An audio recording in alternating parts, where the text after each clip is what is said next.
All right. Well, thank you so much, Brian, and welcome everyone to this session here. Why are we talking about just 4 secrets to better prospecting? Well, we only have about 20 minutes. And so we're going to try to plow through what we think are 4 of the most important concepts in successful sales prospecting today for all of you out there in the SaaS world. My name is Tyler Lessard. I am the VP Marketing here at Vidyard. And joining me today is the incredible, the amazing Ellen Stafford. How you doing, Ellen? Good. I appreciate that introduction. Super happy to be here, including Awesome. sound effects. Well, that was just the audience clapping for you. They are excited to see you here.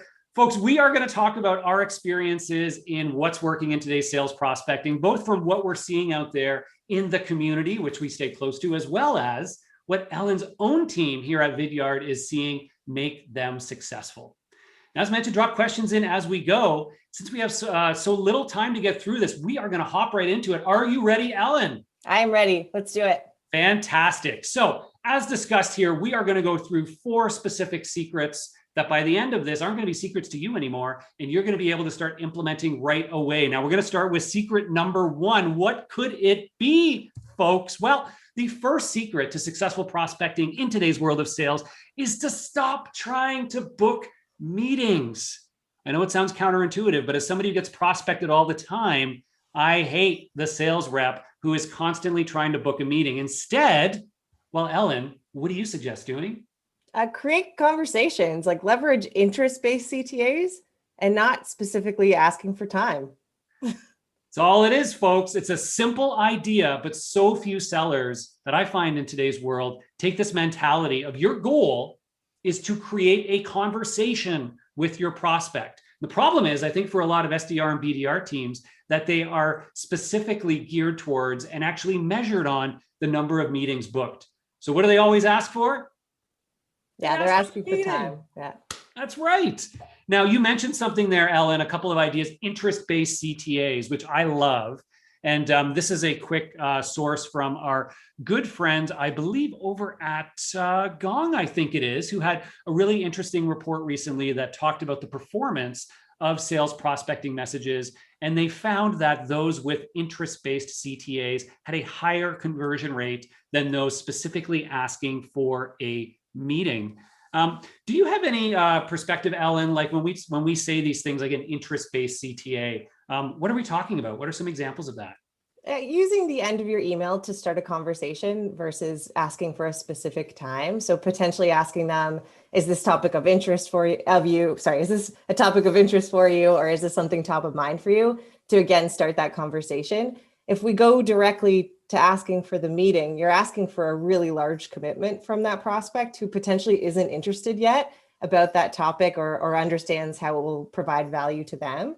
So by starting a conversation, it's a lot of an easier lift for your prospect to lean into. And in that conversation, you can lead towards a meeting potentially.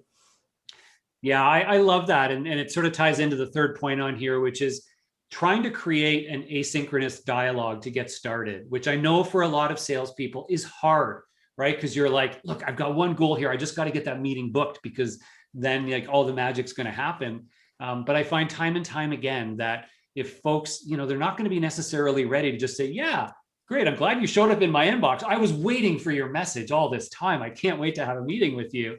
The reality is you need to have a couple of quick back and forth. Ask them if you can share, like for permission to share additional information, to maybe send them a video about something, to have a further dialogue. And as soon as you get that nod, that first yes, right? I think that's such a big piece to it, is these micro asks. Getting these small yeses gets them into a positive response mode, which then when you start to move along and then you say, hey, we'd love to have a chat further about this, they're more likely to say, well, yeah, yes. Yeah. And it changes the tone of your prospecting email as well. And if you're reading that from the other end, it's a little bit more clear that they care about your interest and what value they can add versus just booking that specific meeting. So the whole tone has changed. The body of the email could be the exact same, but by changing that CTA in the end, it almost gives the ownership back to the prospect, and you're on their terms now and not specifically on your terms trying to book that meeting. For us, we do that quite a lot at Vidyard. We are often talking to individuals that are already leveraging our free solution or leveraging video in some way. So we'll talk to them about how they incorporated video or where that came in. And when it gets to the point when we're asking for that meeting, we have a lot more understanding of what they're specifically interested in. And then it's clear that we're going to be able to provide value on that meeting. Love it, love it, love it. And you know what? There's a question here about CTAs for enterprise outreach. And I assume that's compared to like reaching out to a smaller company. And one of the things that I've seen a lot of sellers do successfully when they're reaching out to more enterprise type clients is knowing that they're going to have larger, more complex organizations, is intentionally asking for guidance on who would be the best person to have a conversation with about this, or who might be interested in such and such a topic. And that's going back to that like interest-based or open-ended question. Instead of saying, hey, Ellen, can we book 15 minutes to talk? It's, hey, Ellen, I've seen a lot of interesting things in this area.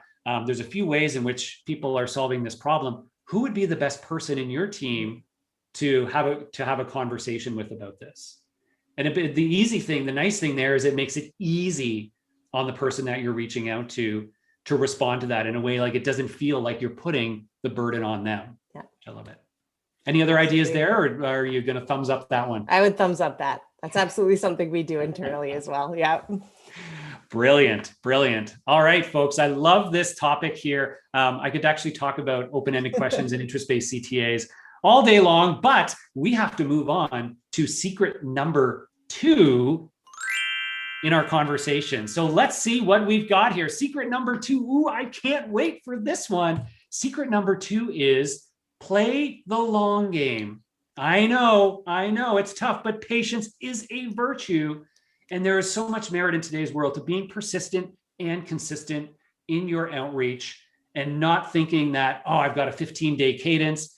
I go through that and that's it, right? Ellen, when you think about this being persistent and consistent, what does it mean to you?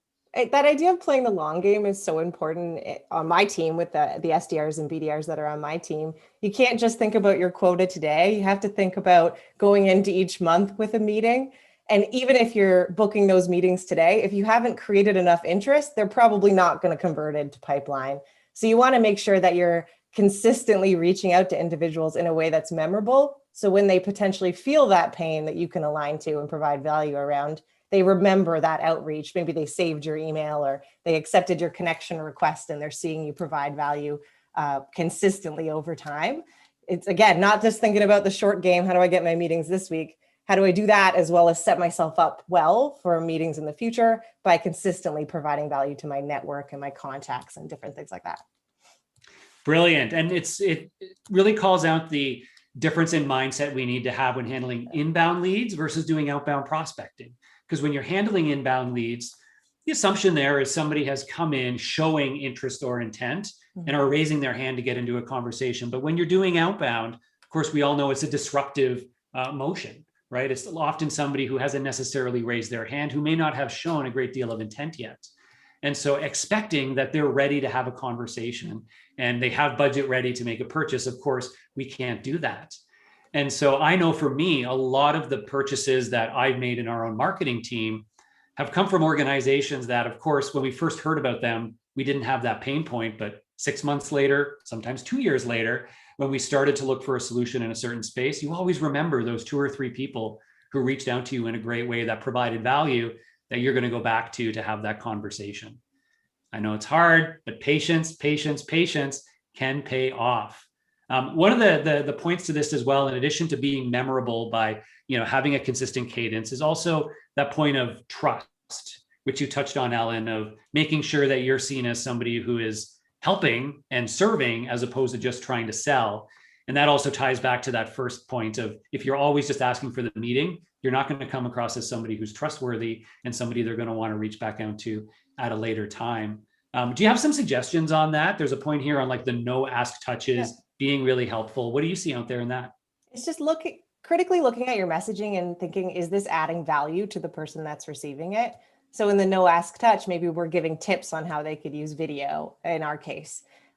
We would be doing social selling, like connecting to individuals in our network. But when I say social selling, I don't mean pitching on LinkedIn. I say providing value to your network through engaging content that will get them to click, get them to read, and then potentially save some of the things that you're sharing? Or are you commenting on some of the things they're posting with valuable insights that you could provide? So using multiple channels and multiple different types of messaging over a long term, that's been really successful for us. And it's again, all about that idea of providing value, not just asking to convert right now. Provide value. And remember, to paraphrase what Ellen said, social selling is not selling on social. Yes. So it's as simple as That's that. a whole other topic. Yeah. Now, if you or folks on your team are more junior sales reps who may not have the confidence or the skills yet to necessarily be communicating with people in a way where you feel like you're adding a ton of value, there are always opportunities there to collaborate as a team and make sure that everyone on your sales team has those great resources that they can share with their market. Some templated messaging for things that, again, they can be sharing as value add gives instead of always feeling like all they can do to help the business is book that meeting. So, yeah. All right, excellent. So we are not asking for meetings all the time. We are playing the long game. And now our third secret, Ellen, our third secret, it's so secret, we may not even know this one yet. I don't even know what it is. So we're going to have to find out here. The third secret is personalization doesn't work. Wait, what? Okay, Ellen, finish this sentence. If all you're doing is search and replace, if your personalization could be done by a merge tag, it's probably not personalization.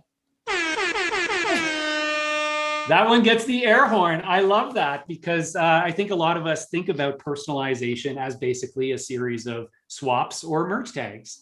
I got an email yesterday that even was at the point where it still said company name in brackets, and I had that little giggle, and they went on my never email me again list. And I think for, again, a lot of people, it is that's customization. That's not personalization. So what does personalization, and maybe I'll pass it back over to you, Ellen, when you think about how to really actually personalize a message to a prospect, what do you think about, or what sorts of things would you recommend to do that? Yeah, you have to tie it back to providing value again, right? So you've got a couple points here around company reports. Where could we align to their potential pain points in their role or within their industry or within their specific company and leverage that type of messaging? I've seen personalization be things like, hey, I like yoga and you like yoga. Let's have a call. Like, that isn't what we're meeting either. It has to tie back to something that's going to provide value to continue the conversation forward with that prospect. So there's a couple things we do internally. If it's a really high value prospect for us, we'll do what we call like hyper personalization, where we'll go to their LinkedIn and find a couple of key things that we could align to. Efficiency is always super, super important to us. So with our new members of our BDR team who do outbound research, we'll do some exercises of, can you find 2 things in 2 minutes to sort of like build that muscle?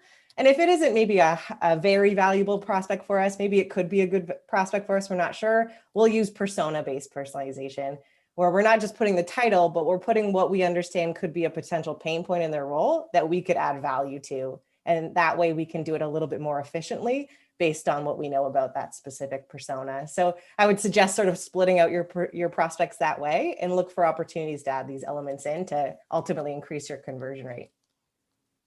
Amazing. And one of the other things to be thoughtful about that is, in addition to customizing the message for them by simply dropping in hints as to things you've learned about them or their business during your research, that not only personalizes the message, but to the last point here, it inherently proves that you've done your homework and increases the expectation of value from that person reading that message. There's an example up here on the screen by an amazing person, Sarah Brazier from Gong. If you don't follow her, follow her. This was one that I just saw recently where she shared an example of a message that she personalized based on looking at someone's recommendations on their LinkedIn profile. And she started off her message saying, in his LinkedIn, the subject is actually, person's words, not mine. She said in his LinkedIn recommendation, this person says you have the rare ability to be both visionary and tactical, connecting the dots here. And then she goes on to talk about it. And it's one of those moments where you feel like, oh, wow, this person's done their homework. Interesting way to connect things here. And it just puts you in a different perspective as you read through this message. So definitely. All right. So we have only a few minutes left here. So let's move on to number 4. Secret number 4, the best kept secret of all is that you sell to actual human beings, to real people, And you can use tools like video to actually humanize your message, to connect with people in a personal way, and to show rather than just tell your message. Ellen, this is what you and your team do all day long. Can you talk a bit about using video as part of prospecting? Yeah, absolutely. I mean, all those secrets that we've shared already, start conversations, be memorable, be personal. Video is the next best thing to being there in person. So if you could communicate and build trust with your prospects by them seeing your face, hearing your voice, seeing your body language, you have that ability to create those connections and be memorable and be able to engage with your audience in a different way. And you can be really, really creative about it. I mentioned in the last section there that I like yoga, you like yoga. If you can actually tie that back to something that adds value and deliver it in an engaging way, it could be really effective. If I think about one member of our team that the prospect had on their LinkedIn about me that they like a specific rap song. So our BDRs wrote them a rap song talking about how video could help them in their role. That might not work for every audience or market that you're working with, but that was something that really stood out for us. And they were just amazed that we went to that level of effort and delivered it in that engaging way that they took that next step. So lots of opportunities to leverage video to engage with your audience.